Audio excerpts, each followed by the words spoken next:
Software project estimation. Estimation का मतलब है गणना करना, अनुमान लगाना। तो जब हम कॉस्ट या एफर्ट के बारे में बात करते हैं कि कितना पैसा लगने वाला है इस प्रोजेक्ट को कंप्लीट होने में, कितनी मेहनत लगने वाली है, कितना एफर्ट लगने वाला है, तो क्या क्या ऑप्शन हो सकते हैं कि हम सही तरीके से इसका अनुमान लगा सके। पहला यह हो सकता है कि हम प्रोजेक्ट को पूरा होने दें, यानी प्रोजेक्ट शुरू हुआ, अंत हो जाए, इसके बाद हम गणना करें, उसके बाद हम एस्टिमेशन करें। दूसरा तरीका हो सकता है कि जो ऑलरेडी प्रोजेक्ट्स हो चुके हैं उनके हिसाब से हम अनुमान लगा लें कि देखो इसमें ये हुआ था तो इसमें भी ये होगा, इसमें इतना पैसा लगा था, एफर्ट लगा था, तो इसमें भी इतना पैसा और एफर्ट लगेगा।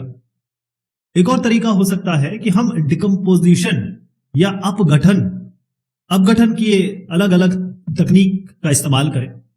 अब अपघटन या फिर डिकम्पोजिशन का मतलब होता है बड़े प्रॉब्लम को छोटे छोटे भाग में डिवाइड करना और फिर उनका कॉस्ट और एफर्ट निकालना, फाइनली सबको जोड़ देना। या फिर हम एम्पिरिकल मॉडल यूज कर सकते हैं। एम्पिरिकल मॉडल का मतलब होता है जो पुराने अलग अलग एक्सपीरियंस से, अलग अलग कहे सालों से जो मॉडल तैयार किए गए हैं कि भाई ये इसका मैथमेटिकल मॉडल इतने सालों में तैयार हुआ है, उसका इस्तेमाल कर सकते हैं। अब पहला वाला तो प्रैक्टिकल नहीं लग रहा। क्यों नहीं लग रहा? अब आप पूरा प्रोजेक्ट कंप्लीट करने के बाद एस्टिमेशन करेंगे तो उसका कोई मतलब तो है नहीं।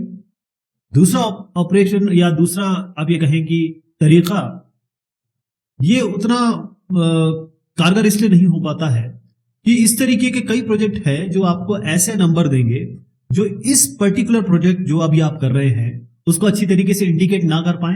हो सकता है पास्ट एक्सपीरियंस और अभी का एक्सपीरियंस अलग अलग हो, टेक्नोलॉजी चेंज हो गई हो, समय चेंज हो गया हो। इसके अलावा हम जो बाकी दोनों की बात करेंगे तो इसमें डिकम्पोजिशन होता है divide and conquer.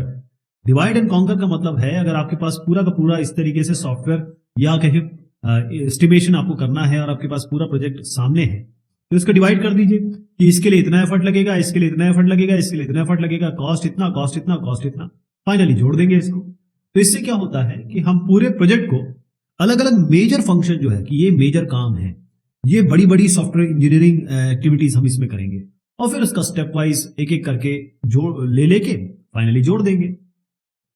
Empirical estimation क्या है? ये मदद करता है इस डिकम्पोजिशन टेक्निक को। एम्पिरिकल एस्टिमेशन का मतलब जैसे मैंने आपको बताया ये एक्सपीरियंस से आता है, हिस्टोरिकल डेटा से आता है। तो अगर हम हिस्टोरिकली देखें तो हमारे पास एक बहुत ही इजी, बहुत ही सामान्य एक्सप्रेशन बनता है, फंक्शन बनता है। हम कहते हैं इसको D बराबर FVI। आपको ये याद नहीं करना है, बस मैं आपको बता रहा हूं कि ये हो क्या रहा है इसमें। ये है आप जो एस्टिमेशन कर रहे हैं। जैसे मैंने अभी आपको कहा आपको पैसा एस्टिमेट करना पड़ेगा, कितना पैसा लगने वाला है, एफर्ट कितना लगने वाला है या टाइम कितना लगने वाला है। ये सारी चीज एस्टिमेट करने के लिए हमने D दे दिया। और ये किसका फंक्शन है, किस पे बेस्ड है बेसिकली, तो किस पे आधारित है ये। यहां पर आप लाइन ऑफ कोड दे सकते हैं, VI की जगह आप फंक्शन पॉइंट दे सकते हैं, यहां पर आप प्रोसेस दे सकते हैं या यहां पर आप यूज केस भी दे सकते हैं। तो ऐसे तमाम तरीके हैं जिससे हम इन सब की गणना कर सकते हैं। तो इसमें एक बहुत इंपॉर्टेंट बात आती है डिकम्पोजिशन टेक्निक में। ये 5 चीजें इसमें जो मैंने LOC और FP तो बता ही दिया आपको, लेकिन पहले हमको सॉफ्टवेयर का साइज या साइजिंग करनी पड़ती है। कई सारे प्रोसेस बेस्ड एस्टिमेशन है जो मैं आपको बताऊंगा, यूज केस बेस्ड एस्टिमेशन है वो भी मैं आपको बताऊंगा। तो आपके पास कॉस्ट एस्टिमेशन मॉडल में एम्पिरिकल तरीका है, ह्यूरिस्टिक मतलब आप अंदाजा लगाते हैं, एनालिटिकल है, उसको कई तरीके के प्रोजेक्ट या कई तरीके के डेटा को आप एनालिसिस करते हैं, फिर पता लगाते हैं कि हाँ ऐसा होना चाहिए। तो फिर से मैं बता दूं कि प्रोजेक्ट एस्टिमेशन या प्रोजेक्ट जब आप शुरू करते हैं, उसकी गणना करना शुरू करते हैं, तो ये प्रॉब्लम है, एक प्रॉब्लम सॉल्विंग का तरीका है। ये प्रॉब्लम बन जाती है प्रॉब्लम सॉल्विंग। इसमें क्या होता है, बड़े बड़े प्रॉब्लम को हम इस तरीके से डिवाइड करते हैं जैसे मैंने आपको बताया, और उसके बाद हम कोशिश ये करते हैं कि शुरुआत में जो स्कोप लिखा है उसके हिसाब से हम साइज लेके आए, और साइजिंग सबसे इंपॉर्टेंट हो जाती है इसमें। तो स्कोप से कैसे साइज निकालेंगे, कैसे ये फंक्शन हम इंप्लीमेंट करेंगे, इसको हम देखते हैं।